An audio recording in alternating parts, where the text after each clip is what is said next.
Good morning అండి. మొదటిసారిగా my hub channel video ఇచ్చిన వారు సబ్స్క్రైబ్ చేసుకోండి. కావాల్సిన ఇన్ఫర్మేషన్ కోసం కామెంట్లో తెలియపరచండి. అదేవిధంగా వీడియో నచ్చినట్లయితే లైక్ చేయండి అండ్ షేర్ చేయండి సార్.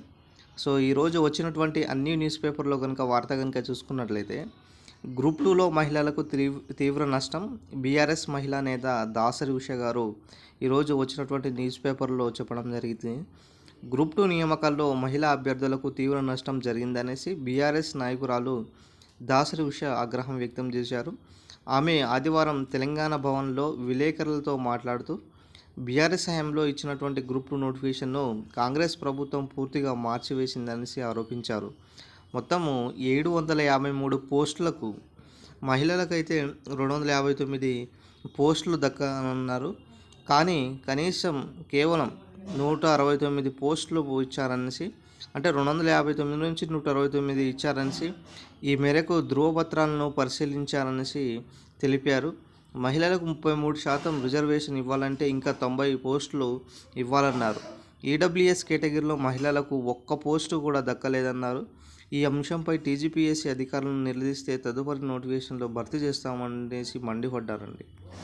మహిళలకు ఎంత తీవ్ర నష్టం జరిగిందో ఇప్పుడు ఇక్కడ ఈ యొక్క నోటిఫికేషన్లోనే మనకు తెలియజేస్తుంది.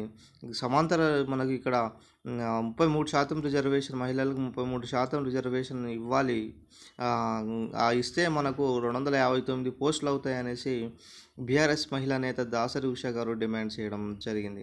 గతంలో 2022లో ఇచ్చినటువంటి గ్రూప్ 2 నోటిఫికేషన్ను మళ్ళీ దాన్ని సమాంతరం వెర్టికల్ 2 విధానంలో ఉంటే దాన్ని వెర్టికల్ విధానంలో తీసుకొచ్చి మహిళలకు తీవ్ర నష్టం జరిగిందనేసి ఈరోజు దాసరి ఉష గారు ప్రశ్నించడం జరిగింది. మరి అధికారులు దీనిని నెక్స్ట్ నోటిఫికేషన్లో వేరే విధంగా భర్తీ చేస్తామనేసి చెప్పడంతో తీవ్ర ఆగ్రహం వ్యక్తం చేశారు. అయితే వాస్తవానికి తెలంగాణలో గ్రూప్ 2కి సంబంధించినటువంటి నియామకాలు మనకు 2022లో జరగాల్సినటువంటి గ్రూప్ 2 అవన్నీ కూడా పోస్ట్ పోన్ చేసుకుంటూ దాదాపుగా 2025 వరకు ఈ ప్రక్రియ అట్లాగే కంటిన్యూ అవుతూనే ఉన్నది. మరి లాస్ట్ ఫైనల్ స్టేజ్ వరకు కూడా మనం చూసాము. ఏదైతే 2024-25 ఆ టర్మ్లో దీన్ని కంప్లీట్ చేశారు. మరి ఇంత 3 ఇయర్స్ దాకా ఈ యొక్క పోస్ట్ పోన్ మాత్రమే జరగడంతో అభ్యర్థులు ఇక్కడ లాస్ట్ ఏ విధంగా అయిపోయారంటే సీరియస్నెస్ను కోల్పోయారు. మెయిన్ థింగ్ ఏంటంటే సీరియస్నెస్ను కోల్పోయారు. ఎందుకంటే ఒక్కొక్కసారి మనము ఫస్ట్ ఉన్నటువంటి ఎఫెక్ట్ లాస్ట్ వరకు ఉంటుందా అంటే ఉండదండి. ఎందుకంటే ఫస్ట్ మనకు ఎగ్జామ్ ఆ రోజు జరుగుతుందంటే దానికి పూర్తి స్థాయిలో ఎఫెక్ట్ వెళ్తాం. తర్వాత రెండోసారి పోస్ట్ పోన్ అయింది, మళ్ళీ కొంచెం డిలే అవుతాం. మళ్ళీ మూడోసారి పోస్ట్ పోన్ అయింది, మళ్ళీ డిలే అవుతాం. మళ్ళీ 4th స్టేజ్ వచ్చేసరికి ఇక తీవ్రంగా నష్టపోతాం. ఇట్లా జరిగింది మనకి ఇక్కడ. తెలంగాణ పబ్లిక్ సర్వీస్ కమిషన్ ఇన్నిసార్లు పోస్ట్ చేయడం వలన సీరియస్ అభ్యర్థులకు ఇక్కడ అన్యాయం జరిగిందనేసి ఇక్కడ ఉండడం జరిగింది. మొత్తానికి అయితే తెలంగాణలో మరో గ్రూప్ 2 నోటిఫికేషన్ అయితే రాబోతుందండి.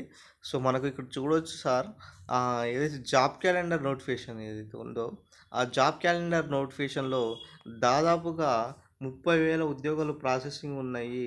ఆ ప్రాసెసింగ్ ఉద్యోగాల్లోనే గ్రూప్ 2 సంబంధించినటువంటి నియామకాలు దాదాపుగా 800 నుంచి 1000 పోస్టుల వరకు ఉండే అవకాశం దాదాపుగా ఎక్కువగా కనబడుతుంది. గ్రూప్ 1 విషయానికి వస్తే ఇక్కడ చూడొచ్చు సార్, దాదాపుగా 200 వరకు ఉన్నాయండి. 200 నుంచి 300 వరకు భర్తీ చేయాలన్న ఉద్దేశంతో ఈరోజు సర్కార్ ముందుకు సాగుతుందండి. గతంలో లేని విధంగా, ఎన్నడూ లేని విధంగా ఈరోజు కాంగ్రెస్ ప్రభుత్వం అన్ని శాఖలకు సంబంధించినటువంటి ఉద్యోగాల భర్తీ దిశగా ముందుకు వెళ్ళడం జరుగుతుంది. ఇది ఈరోజు వచ్చినటువంటి న్యూస్ పేపర్లో అప్డేట్. వీడియో నచ్చినట్లయితే లైక్ చేయండి, షేర్ చేయండి, సబ్స్క్రైబ్ చేసుకోండి my dear friends. Thank you friends, thank you and all.